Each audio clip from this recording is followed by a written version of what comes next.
Select the highway speed. Set the speed control system. The speed control system has gained popularity over the years. In fact, many customers consider speed control indispensable.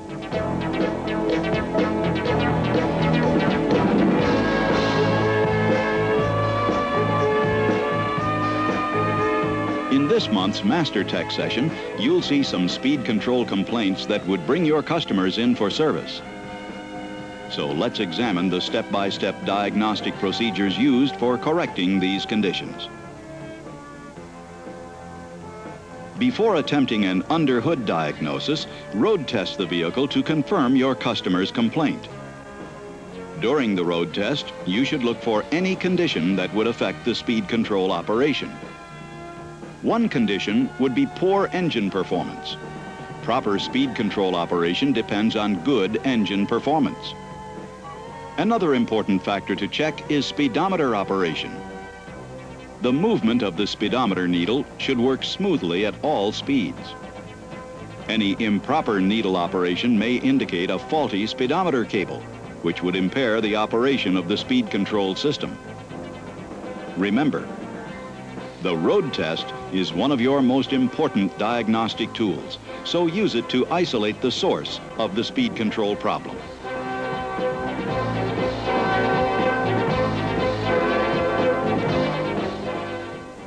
Let's take a brief look at the speed control system's components.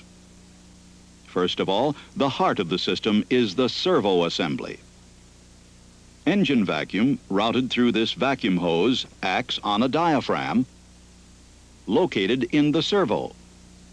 When the diaphragm moves according to the demands of the system, it actuates this speed control throttle cable, which in turn regulates the carburetor's throttle lever to maintain the vehicle speed. One speedometer cable is connected between the servo and speedometer drive at the transaxle. Another one joins the speedometer with the servo.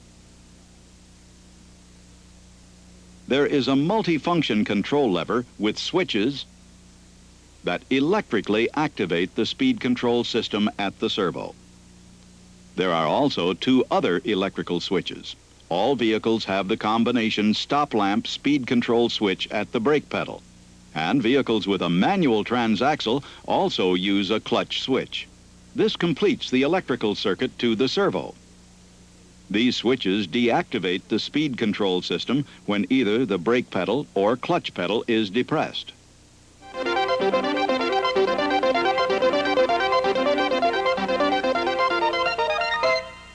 To diagnose an inoperative speed control system, one that doesn't work at all, you'll have to begin by inspecting the servo's electrical connectors.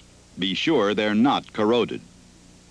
Start the test by connecting a 12-volt test light between a good ground and the servo connector with the brown wire and red tracer. Then turn on the ignition switch and slide the control lever switch to the on position. The test light should illuminate. If it doesn't, then check for a blown fuse, faulty wiring, or a defective control lever switch. When you push in the set button, a clicking sound should be heard at the servo and the test light should turn off. Let's look at this again. When you press in the set button, there should be a click at the servo and the test light should go off. Releasing the set button will also produce a click and turn the test light back on. If the light operates but the clicks are not heard, then the servo is at fault and it should be replaced. For the next test, move the test light lead to the white wire with red tracer at the same connector. Then turn on the ignition and slide the control lever to the on position. The test light should remain off. If the test light turns on, then the wiring circuit, or the control lever, or the servo is at fault. To determine if it's the servo, remove the double connector and repeat the test. Now if the test light comes on, then the problem is in the wiring or control lever, not the servo. To proceed with your diagnosis, install the connector, leave the ignition switch on, then press in and hold the set button. If the test light does not turn on, then check the wiring or the multifunction control lever. To continue your electrical test at the servo, insert the test light lead into the single connector with the blue wire and red tracer. With the ignition and speed control switches on, the test light should illuminate. If it doesn't, a problem exists in the wiring, the brake or clutch pedal switches, or in the multifunction control lever. The stop lamp speed control switch is checked by depressing the brake pedal approximately 3/8 of an inch. This should cause the test light to go out. Releasing the pedal will turn it back on.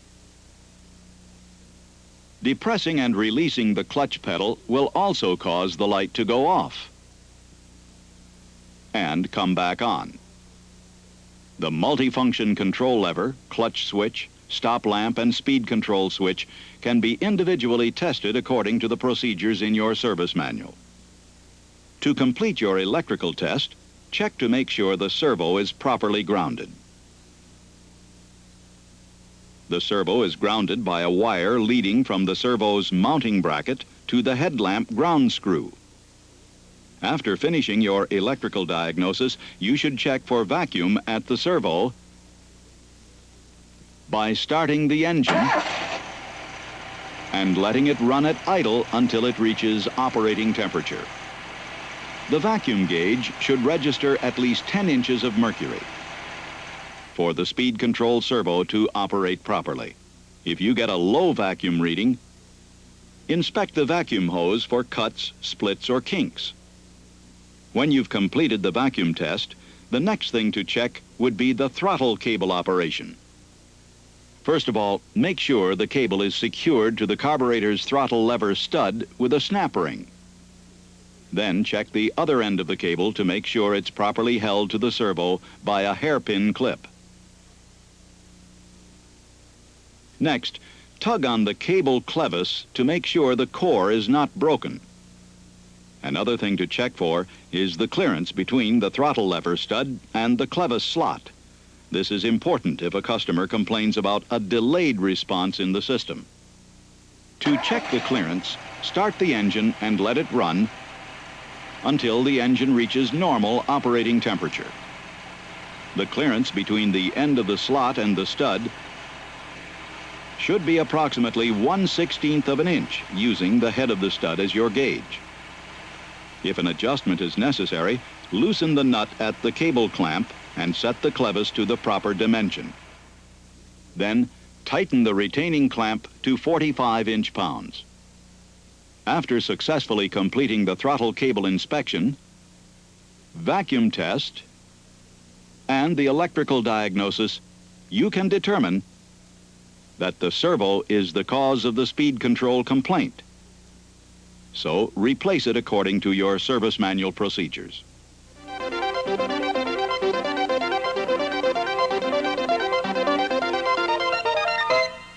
Incidentally, if you receive a customer complaint of an inaccurate speed setting that exceeds the tolerance limit of 3 miles per hour, and you know the speed control system is otherwise functioning properly, a speed setting adjustment can be made at the servo's lock-in screw.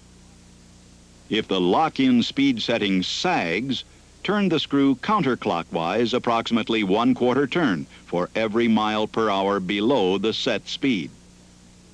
On the other hand, if the speed setting is too high, then decrease it by rotating the screw clockwise. Under no circumstances should your lock-in adjustment exceed 2 complete turns, because it could damage the servo. And as always, verify your workmanship with a road test.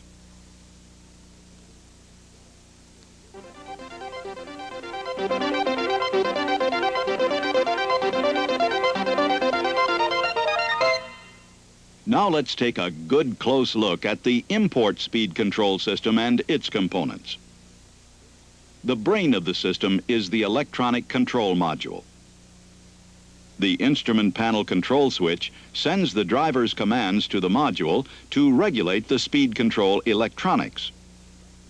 A speed sensor, located in the speedometer head, transmits electrical pulses through the instrument panel wiring harness, so the control module can monitor the vehicle's speed. As you can see, this system also has a clutch safety switch and a brake safety switch. Either will deactivate the speed control system. The system's valve body contains 3 solenoid valves. It receives the vacuum supply from this reservoir, which stores vacuum from the engine.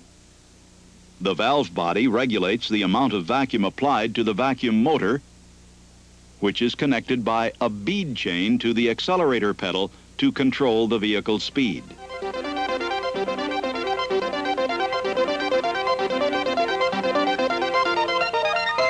First, check the operation of the brake lights.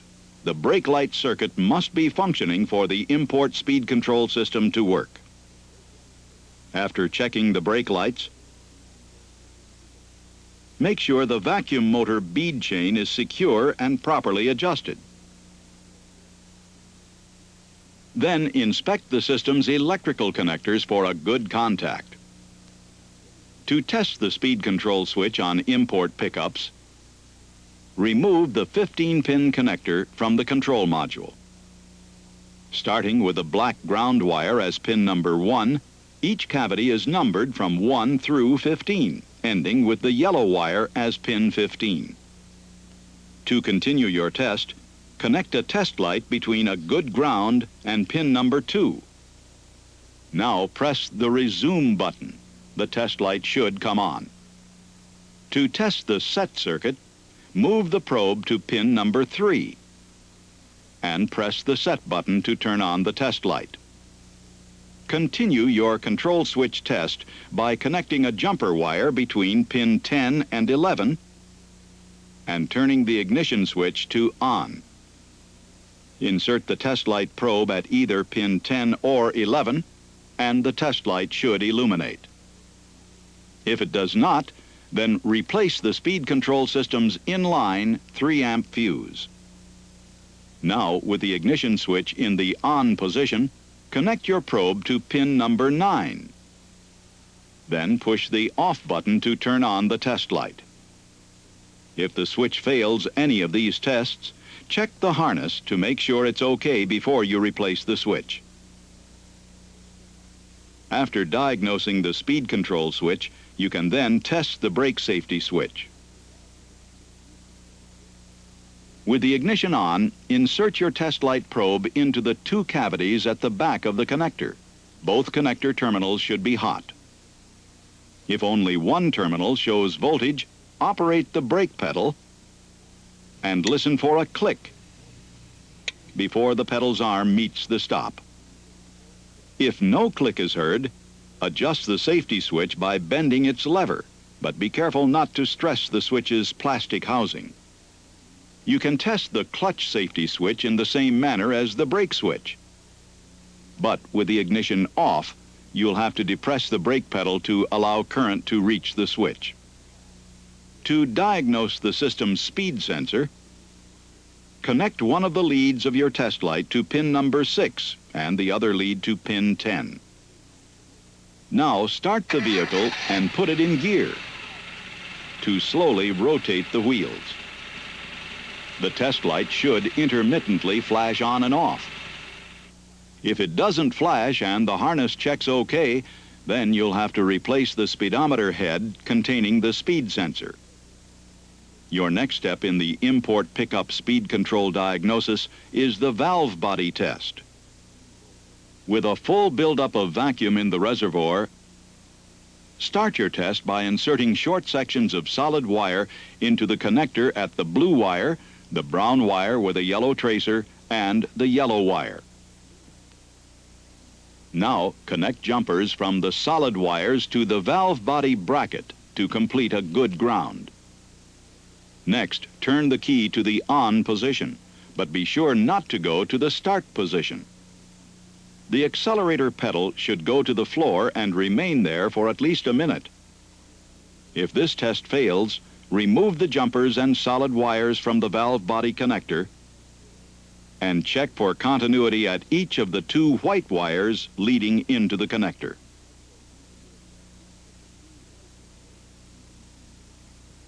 If no current is found, then the valve body should be replaced. To check the operation of the system's vacuum motor and its connecting hose, apply vacuum to the motor, which should operate the bead chain, pulling the accelerator pedal to the floor. If all your tests fail to find the problem, then replace the faulty electronic control module. In this videotape, you have seen how following a systematic approach for diagnosing speed control problems will guide you to solving your customer's complaint quickly and accurately. As you know, it's your ability and service skills in diagnosing your customer's problems that contribute as a major plus for your dealership in maintaining a strong customer relationship.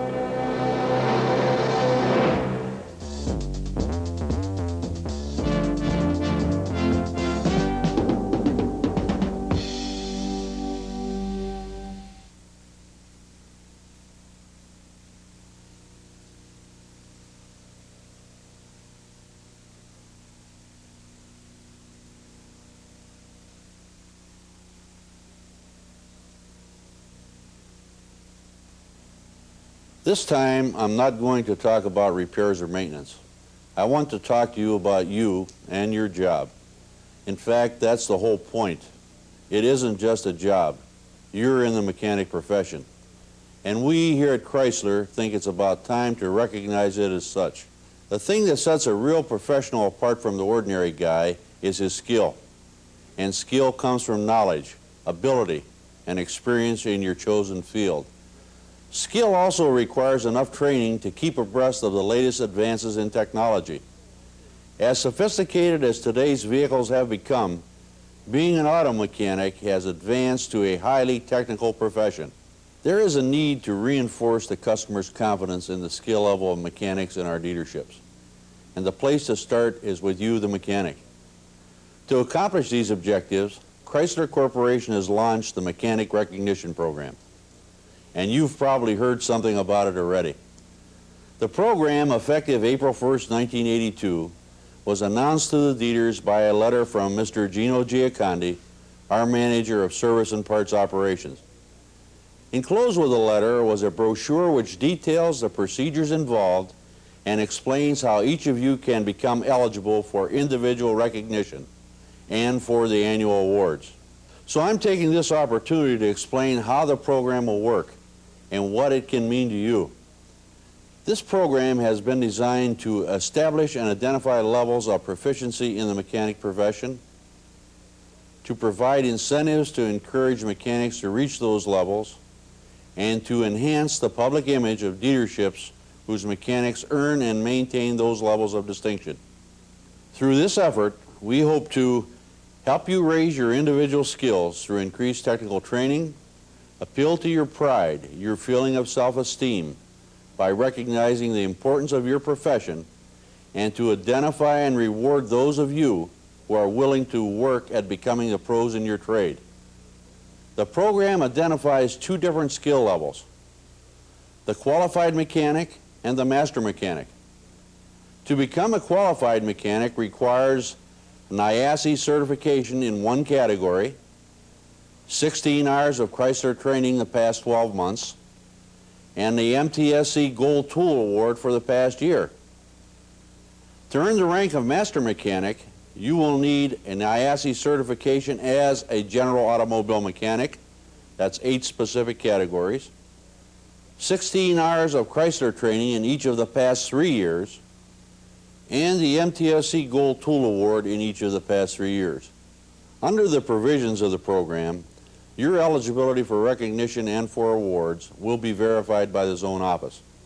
When you become eligible for either rank, you will receive a high-quality cap, similar to a golf or baseball cap, with a special emblem to indicate the level you have reached. The Master Mechanic's cap has a special touch. Gold embroidered scrambled eggs on the bill of the cap to signify higher rank. Each eligible mechanic will receive a wallet card indicating his own up-to-date record of training courses attended, and there will be annual updates of these ratings. For each year the rank is maintained, a star will be added to the emblem, and you will receive a new cap with the updated insignia. Wallet cards will also be updated. And then there are the annual awards based on award points you will earn. Be sure to ask your dealer or service manager about this brochure. It describes how you will earn award points. For each award year, there will be one top mechanic of the year, national winner of an all-expense-paid trip for 2 to Acapulco or Hawaii. And in addition, there will be 4 regional awards, 1 per region, 20 zone awards, 1 per zone, 386 district awards, 2 per district. In all, a maximum of 411 annual awards. Other than the national winner, awards will include 25-inch color TVs, golf club sets, deluxe luggage sets, 19-inch color TVs, power tools, and other attractive items. There is also an incentive for the service managers, so they will help to promote your training. A handsome Hamilton wristwatch will be awarded to the service manager in each zone whose mechanics reflect the highest average award points per eligible mechanic, and your dealers will be provided with quarterly reports indicating your progress in the program. Well, there it is. All things considered, it's a pretty terrific package. If you're interested in being really professional in your field, you'll take advantage of this opportunity to increase your technical knowledge and skills, to build your personal prestige, and to demonstrate to service customers that at your dealership, the benchmark of quality is alive and well. Thank you very much.